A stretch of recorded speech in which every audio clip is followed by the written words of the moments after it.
Installation électrique, nouvelle norme, comment faire? En France, les installations électriques concernant les locaux d'habitation sont réglementées par la norme NFC 1500. Elle concerne la conception de l'installation électrique, la protection et la sécurité des utilisateurs. Elle est régulièrement mise à jour et sa dernière mouture date de novembre 2015. Amendement numéro 5.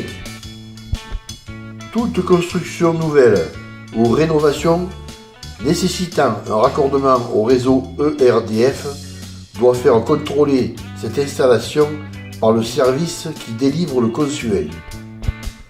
Aujourd'hui, nous allons parler de la procédure à suivre pour optimiser cette installation. En tant qu'autoconstructeur, je viens de terminer l'installation électrique d'une maison individuelle de 165 m² habitable. Et je connais parfaitement le désarroi que l'on peut ressentir devant les difficultés que cela représente. Heureusement, le permis de construire a été déposé avant novembre 2015. Sinon, il m'aurait fallu tout recommencer. Car le changement paraît au premier abord anodin, mais il s'avère que l'arborescence des lignes change complètement. Alors évidemment, je ne prétends pas vous donner des conseils de professionnels, mais simplement vous simplifier la tâche. C'est donc de ces nouvelles dispositions, du tableau de répartition, de ses composants et de son arborescence que je vous parlerai en créant virtuellement le tableau de cette maison aux nouvelles normes. Premièrement, prévoyez large pour ce qui concerne le choix du modèle de votre tableau de répartition, car ces nouvelles dispositions demandent encore plus de place. Pour ma part, j'utiliserai un tableau de 4 rangs de 18 modules, soit 72 places. Le premier module que je placerai sur le tableau est le parafoudre. Ce dispositif est obligatoire si la construction se trouve dans une région ou zone dite de niveau chéronique élevé, c'est-à-dire où les impacts de foudre sont nombreux et fréquents. Sur cette carte, en rouge, les départements où le parafoudre est obligatoire. Pour les départements en jaune, il est fortement conseillé. Se renseigner auprès de votre service de contrôle qui délivre le consuel. C'est donc un parafoudre à cassette que j'ai choisi.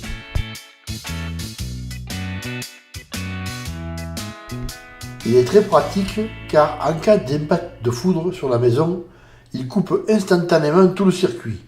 Il suffira alors d'ôter la cassette devenue défectueuse pour rétablir le courant, le temps de mettre une cassette neuve et cela sans rien démonter. J'installe donc mon parafoudre sur le rail du bas près de la borne de terre.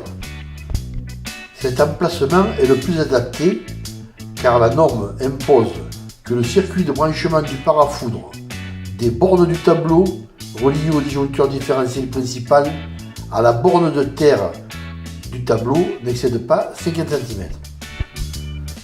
Avant de continuer, il faut étudier la norme de calcul de l'intensité. En gros, il faut compter au minimum un disjoncteur différentiel 30 mA par rang. Le choix du calibre est déterminé soit par rapport à l'amont, soit par rapport à l'aval. Explication. Par rapport à l'amont, le calibre de chaque différentiel doit être supérieur à celui du disjoncteur différentiel principal 500 mA. Le calibrage de celui-ci sera choisi lors de l'abonnement au réseau ERDF et bien entendu tributaire des besoins réels de l'installation. Ce sera donc pour un contrat de 6 kW 30 A, pour un contrat de 9 kW 45 A, pour un contrat de 12 kW 60 A. C'est ce dernier qui nous concerne. Donc le calibrage du disjoncteur différentiel principal de 500 mA sera de 60 A. Le calibre de mes disjoncteurs différentiels 30 mA devra donc être de 63 A. Par rapport à l'aval, c'est plus compliqué. Le calibre de chaque interrupteur différentiel doit être supérieur à la somme des calibres des disjoncteurs divisionnaires concernant le chauffage, la production d'eau chaude et la prise de rechargement d'un véhicule électrique, plus la moitié de la somme des disjoncteurs divisionnaires protégés par chaque disjoncteur différentiel 30 mA. Alors pour ma part, je choisis la règle de Lamont, beaucoup plus simple, et je mettrai en tête de chaque rang un disjoncteur différentiel 63 A 30 mA. Je place donc au premier rang du tableau un disjoncteur différentiel 63 A 30 mA de type AC. C'est le type le plus adapté pour les circuits alternatifs concernant l'éclairage, les prises de courant, etc. La norme exige qu'il n'y ait pas plus de 8 disjoncteurs divisionnaires sous la protection d'un disjoncteur différentiel 30 mA. La surface des locaux n'est pas, sauf pour la pièce à vivre, un critère important. Ce qui compte, c'est le nombre de pièces, qui selon leur destination, sont soumises à certaines règles. Je vais commencer par l'éclairage. Pas plus de 8 points d'éclairage par circuit. Il suffit donc de compter tous les points lumineux prévus dans les locaux et de diviser par 8 pour connaître le nombre de lignes à réaliser. Chaque pièce doit avoir un point central. Certaines peuvent l'avoir en applique. Les spots ou bandeaux lumineux, un point pour 300 volts ampères, soit 240 watts. J'ai 18 points lumineux. Je créerai donc 3 lignes.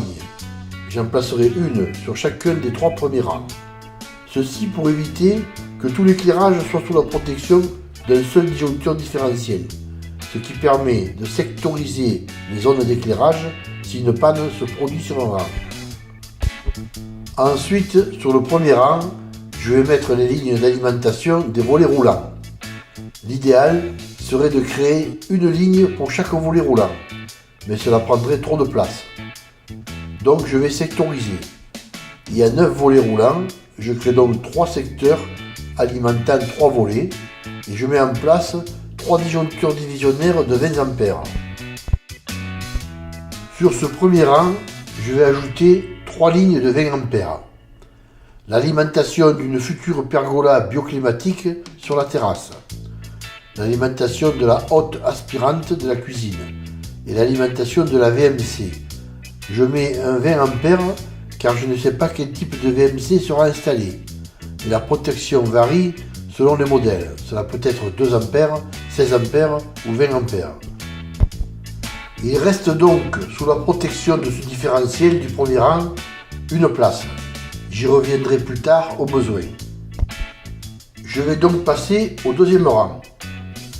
Pour ce qui concerne les prises électriques, le nombre maximum sur une ligne avec des conducteurs de 2,5 mm² et un disjoncteur divisionnaire de 20 ampères est de 12 prises. Ce qui change par rapport à l'ancienne norme, c'est qu'avant, un bloc de 2 prises comptait pour une prise. Maintenant, toutes sont comptables, et donc cela compte pour 2.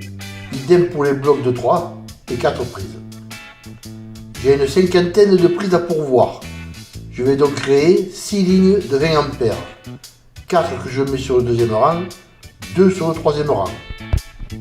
Voici maintenant l'équipement minimal. Cuisine, 6 prises, dont 4 au-dessus du plan de travail et une à proximité de la commande d'éclairage.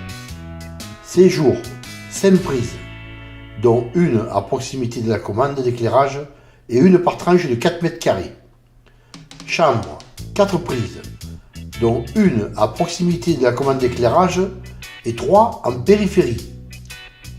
Salle de bain, 2 prises, dont une à proximité de la commande d'éclairage, dans le volume 3 ou hors volume interdit à proximité du sol.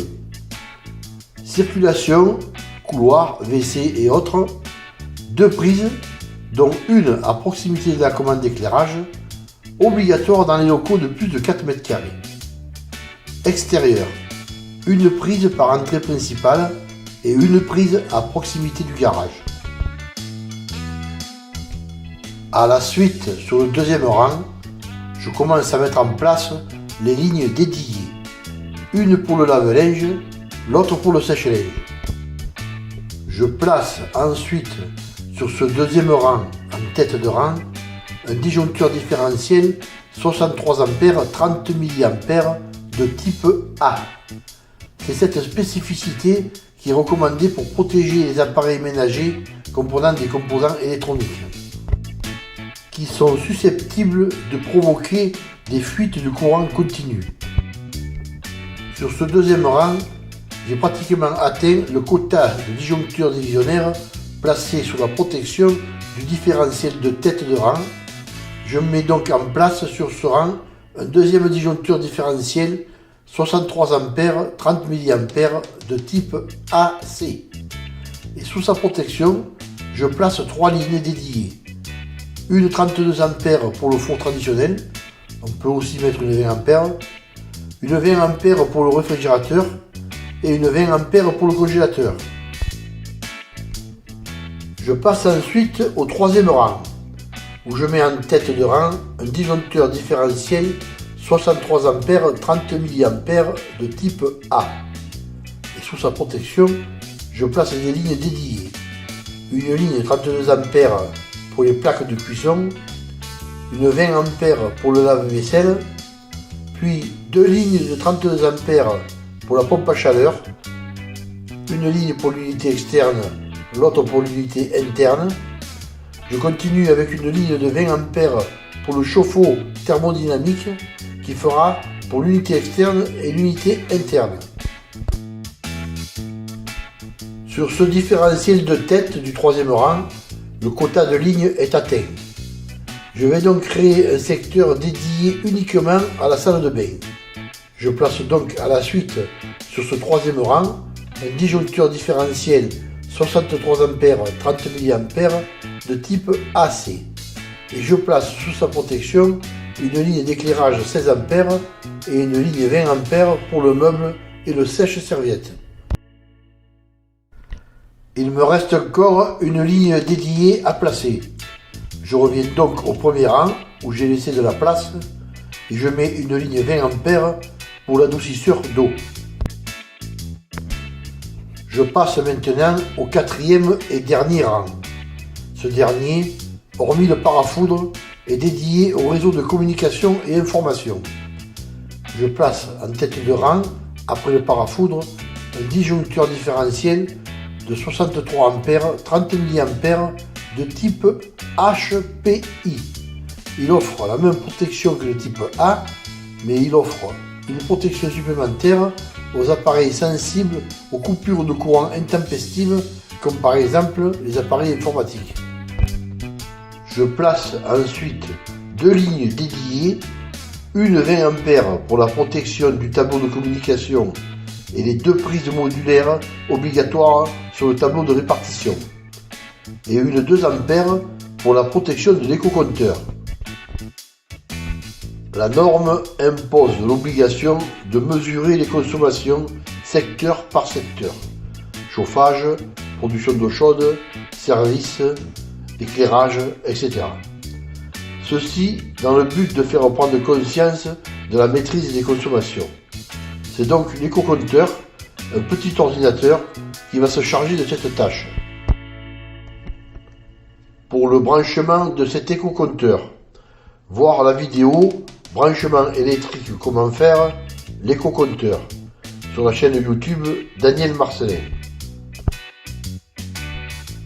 Il ne reste plus maintenant qu'à placer les deux prises modulaires obligatoires.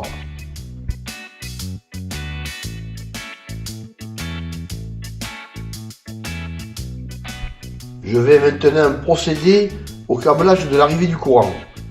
Pour cela, j'utilise un peigne vertical pour relier tous les disjoncteurs de tête de rang via le parafoudre.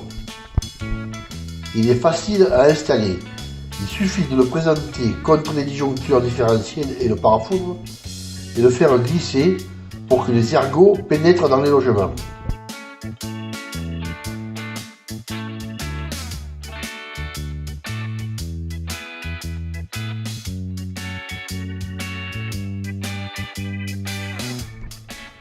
Je place ensuite tous les peignes de neutre bleu en faisant entrer de force les ergots dans les logements, car le serrage est automatique.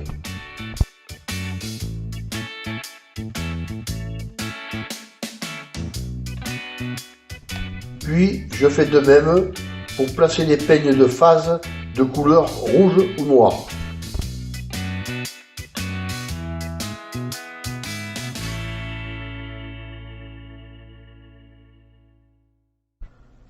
Voilà, tous les peignes sont bien insérés dans leurs rangées respectives.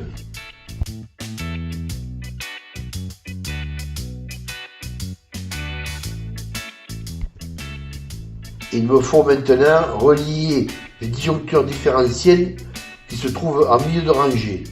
Pour cela, j'utilise du câble de 16 mm de couleur rouge et bleue que je branche dans les bornes prévues sur le peigne vertical et je place sur les disjoncteurs divisionnaires qui suivent les peignes horizontaux d'alimentation.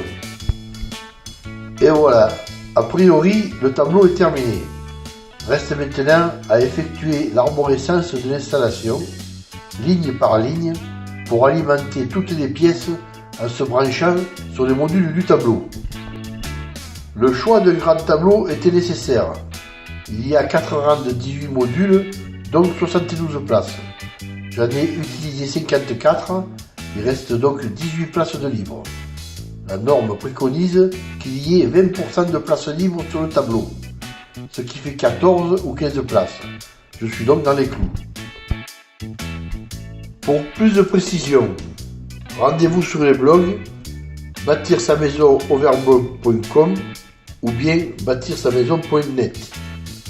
Abonnez-vous pour être informé des futures publications. Pour un tip participatif, rendez-vous sur ma page Tipeee, tipeee.com, Daniel Marcelin. Merci.